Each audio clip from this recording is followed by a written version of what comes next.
Assalamualaikum warahmatullahi wabarakatuh.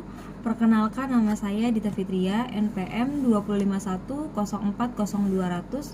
Saya dari Prodi Manajemen Bisnis Syariah kelas B semester 6. Di sini saya akan mempresentasikan proposal penelitian saya yang berjudul Peran iklan yang memoderasi hubungan konten kreator terhadap minat beli produk skincare skintific pada aplikasi TikTok dalam perspektif bisnis Islam. Studi kasus seluruh mahasiswa dan mahasiswi UIN Raden Intan Lampung. Langsung yang pertama yaitu ada latar belakang masalah. Pada latar belakang masalah ini saya menjelaskan bahwa perkembangan internet di Indonesia ini sangat pesat. Menurut lembaga riset menyebutkan pada tahun 2021 pengguna internet di Indonesia itu sangat pesat, meningkat sebanyak 73,7%. Jadi jika dikalkulasikan jumlah pengguna internet di Indonesia itu telah mencapai 202 juta orang atau lebih dari setengah penduduk Indonesia adalah pengguna internet aktif, dan sebagian besar dari mereka adalah pengguna media sosial sebanyak 170 juta orang. Perkembangan internet membuat peluang besar bagi terlaksananya bisnis. Maka dari itu banyak pengusaha-pengusaha bisnis yang bersaing menggunakan internet. Lalu yang kemudian ada TikTok. TikTok merupakan salah satu media sosial yang sedang populer di Indonesia sejak masa pandemi. Tidak sedikit pengguna TikTok yang melakukan proses keputusan pembelian melalui aplikasi TikTok. Adapun yang menyebabkan TikTok bisa menjadi populer di Indonesia saat ini adalah karena TikTok adalah salah satu platform yang fokus utamanya pada konten.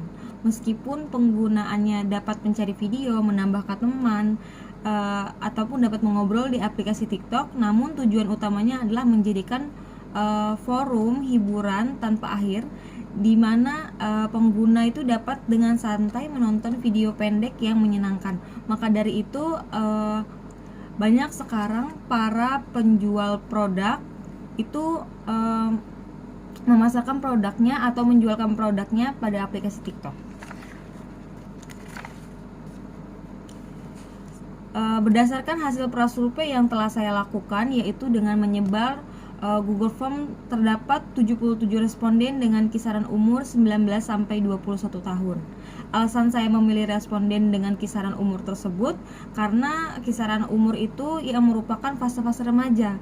Karena fase remaja itu tidak luput dari penggunaan skincare. Maka dari itu saya menyebar Google Form-nya kepada responden dengan kisaran umur 19 sampai 21 tahun.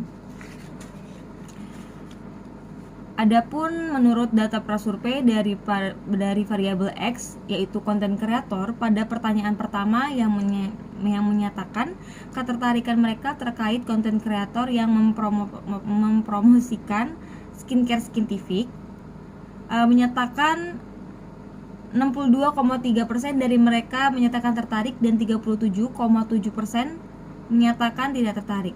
Pada pertanyaan kedua, yang menanyakan tentang kepercayaan mereka terhadap klaim skincare skintific yang dapat memperbaiki skin barrier, menyatakan 71,4% dari mereka itu menyatakan percaya dan 29,9% dari mereka itu menyatakan tidak percaya.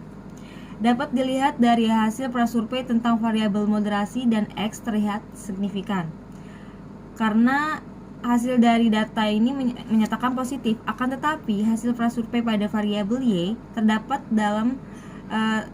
sebuah kendala, yaitu pada pertanyaan pertama yang menanyakan terkait harga yang tercantum dalam skincare skintific ini tergolong dalam kategori terjangkau atau tidak.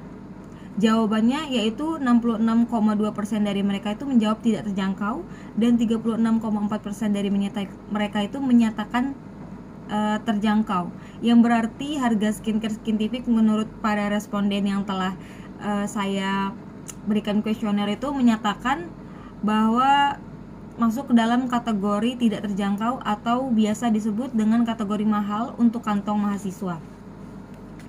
Dan pada pertanyaan selanjutnya yang terkait dengan menanyakan apakah responden ingin pindah ke brand skintific atau tidak, jawabannya yaitu 49,4% mereka menjawab iya dan 51,9% itu mereka menjawab tidak. Adapun penelitian terdahulu yang telah diteliti oleh beberapa peneliti yang hasilnya signifikan dan tidak signifikan. Yang hasilnya signifikan yaitu yang telah diteliti oleh Denny Merliana dan kawan-kawan. Yang kedua ada Ahmad Jamaluddin dan kawan-kawan. Yang ketiga ada Herdian Rizky Yunianto. Yang keempat ada Everiana Briliani dan kawan-kawan. Dan yang terakhir ada Cahyadi Kusuma dan kawan-kawan. Adapun penelitian terdahulu yang hasilnya tidak signifikan yang telah diteliti oleh Ismail Ishak, yang kedua oleh Abid Muhtarom, yang ketiga oleh Susilawati Suma, yang keempat ada dari Aprilia Jacob dan kawan-kawan, dan yang terakhir dari Herdianingsih Tias dan Frenzy. Berdasarkan pemaparan di atas, dapat diketahui bahwa terdapat 5 perbedaan antara 5 hasil penelitian yang signifikan dan 5 penelitian yang tidak signifikan.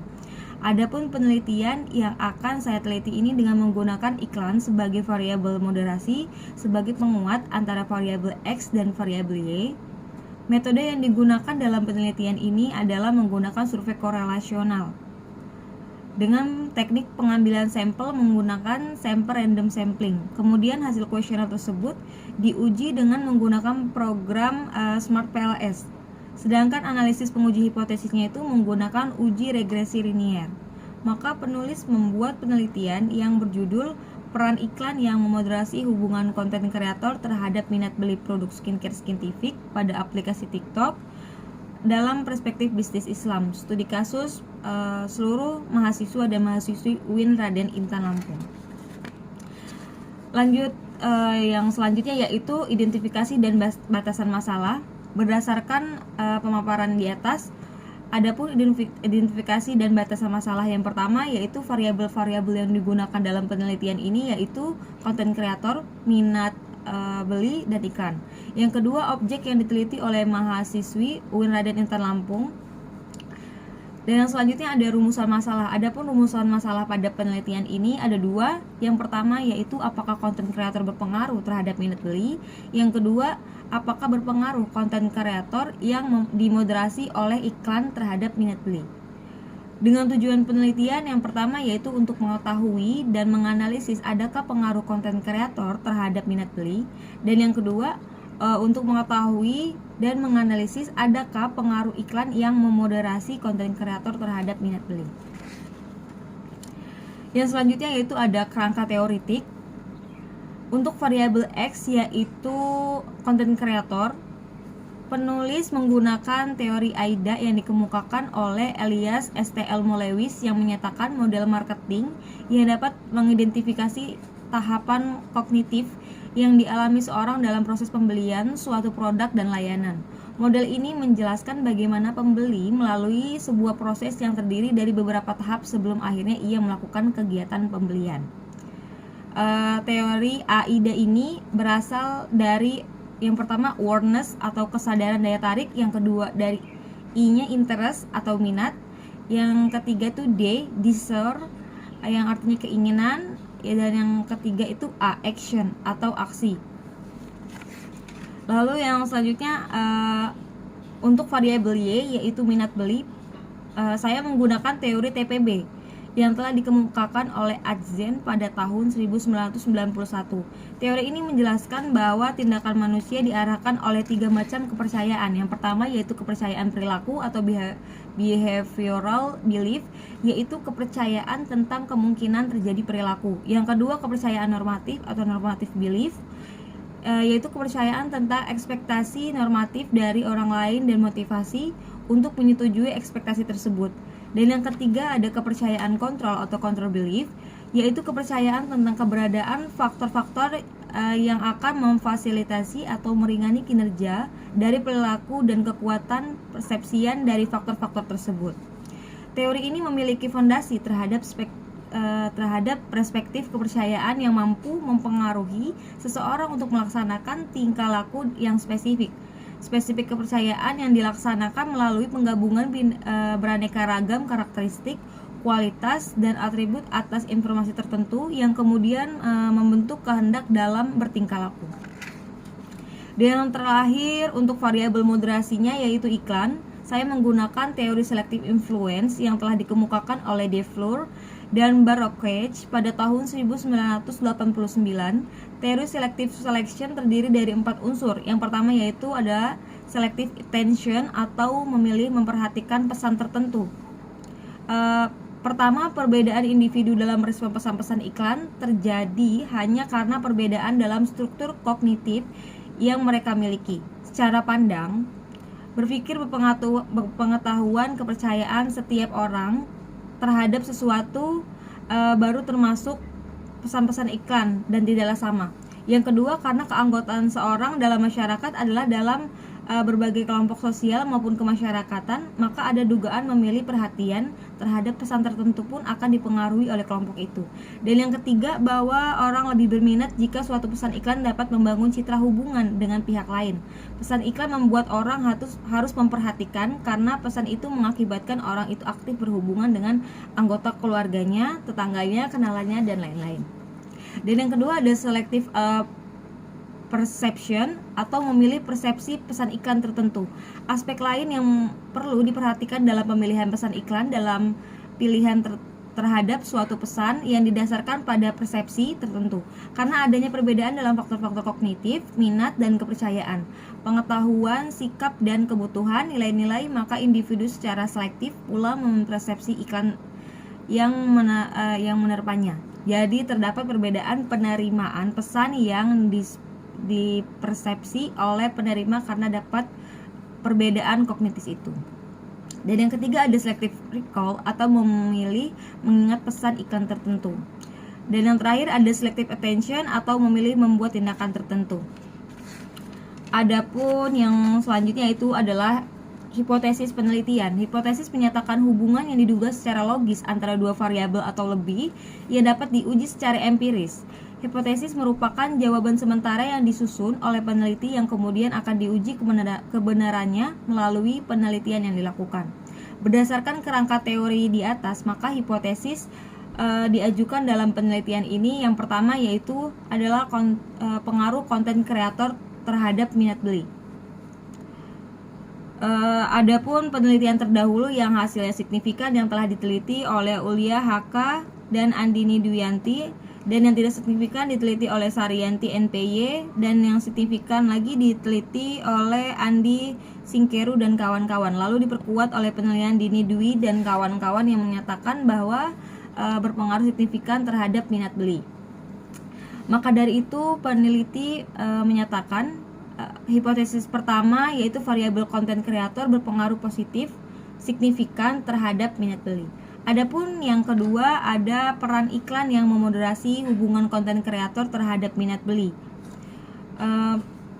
Penelitian sebelumnya yang telah diteliti oleh Herdian Rizky dan Aditama FR menyatakan bahwa yang hasilnya signifikan dan yang tidak signifikan diteliti oleh Sulfiana Dewi. Lalu diperkuat oleh Zuri Rahmawati yang menyatakan bahwa hasil penelitiannya yaitu signifikan. Maka dari itu, peneliti menyatakan hipotesis 2, peran iklan yang memoderasi hubungan konten kreator terhadap minat beli berpengaruh positif signifikan. Yang selanjutnya ada metode penelitian. Metode penelitian pada penelitian ini menggunakan metode kuantitatif. Jenis penelitiannya menggunakan jenis pendekatan kuantitatif. Sumber datanya menggunakan sumber data primer dan data sekunder. Lalu ada populasi dan sampel. Populasinya meliputi seluruh karakteristik atau sifat yang dimiliki oleh subjek dan objek tersebut. Populasi dalam penelitian ini adalah mahasiswa dan mahasiswi UIN Raden Intan Lampung. Dan sampelnya peneliti ini mengambil 100 responden mahasiswa atau mahasiswi UIN Raden Intan Lampung sebagai sampel yang digunakan dalam penelitian ini. Dan yang selanjutnya ada definisi operational variable. Yang pertama ada content creator yang berlaku sebagai variabel X. Itu memiliki definisi dan indikator. Memiliki 3 indikator, sedangkan minat beli pada variabel Y memiliki 4 indikator. Dan yang terakhir iklan pada variabel moderasi memiliki 3 indikator. Teknik pengumpulan data atau data collection adalah riset di mana peneliti menerapkan metode ilmiah dalam pengumpulan data secara sistematis untuk dianalisa. Dan teknik pengumpulan data merupakan sebuah teknik atau cara yang dilakukan oleh peneliti untuk bisa mengumpulkan data yang terkait dengan permasalahan dari penelitian yang diambil. Teknik pengumpulan data yaitu menggunakan kuesioner yang diberikan kepada 100 responden, kemudian tentang tanggapan responden itu yang diukur dengan skala Likert 4, yaitu 1 sangat tidak setuju, yang kedua tidak setuju, yang ketiga setuju, dan yang keempat sangat setuju. Yang selanjutnya ada teknik analisis data. Teknik analisis data dalam penelitian ini yang pertama yaitu teknik analisis deskriptif, teknik analisis statistik inferensial, dan teknik analisis diskriminan. Dan yang terakhir ada uji regresi linear sederhana. Mungkin cukup sekian presentasi proposal penelitian yang sudah saya sampaikan tadi. Apabila terdapat kesalahan, saya mohon maaf. Saya akhiri, wabillahi taufiq wal hidayah. Wassalamualaikum warahmatullahi wabarakatuh.